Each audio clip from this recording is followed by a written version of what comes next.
Welcome back to Learn to Ride. We're going to cover the basics of riding for the first time.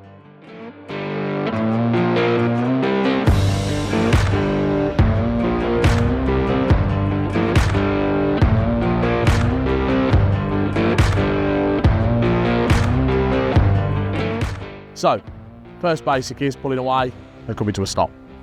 And weirdly, we're going to start with coming to a stop. We follow a very simple process. Follow A, B, C, D.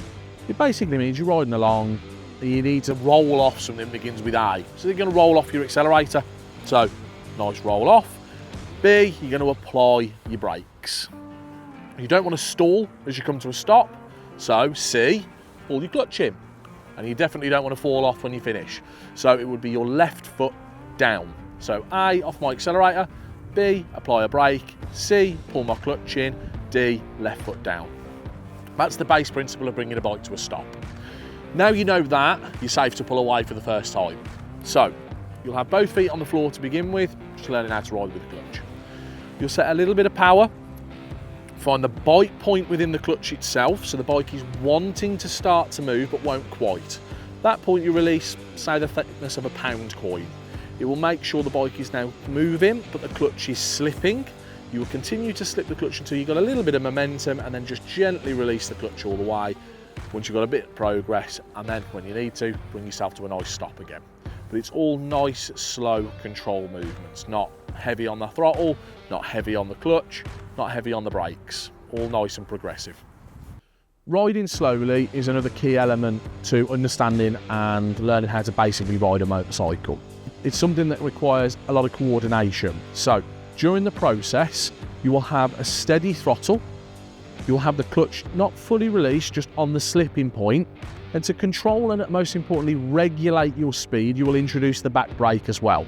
So you've got both your hand on the throttle working, your hand on the clutch slipping, and a little bit of regulation with your right foot on the back brake.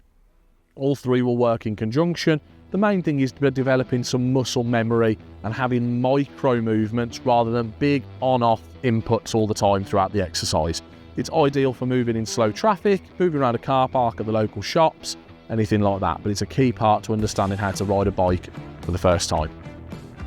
So a few common mistakes that we come across. One I like to call whiskey throttle. On and off the throttle like this, constantly blipping. You don't need to have a blippy throttle, you just want to hold a nice consistent revs with gradual inputs and gradual decreases. Okay, another common mistake that we have is that we think the front brake, the back brake, the throttle, the clutch is very similar to an on-off switch, that you can only either put it on or put it off. Everything here is gradual movement, so you can have differing levels of input. So, common mistake, people will just grab at things. Don't, just be gentle. Gently progress with them until you've reached the point that you don't need to progress anymore. Other things that we come across, people don't look in the direction that they're trying to turn. As you're going to turn right, look right. Going to turn left, look left. And they change down gears too soon. So you want to do speed matching. You don't want to be doing 30 mile an hour and just come all the way down the gearbox into first gear, okay? You want to just work out and speed match your gear changes as you slowly come down the gearbox. Proper bike control is obviously critical for your safety and understanding on how to ride on the roads. Hopefully this has given you a brief insight into the basics of doing that and getting you out on the road for the first time. If there's any other that you would like covered, drop a comment and we'll get that sorted for you.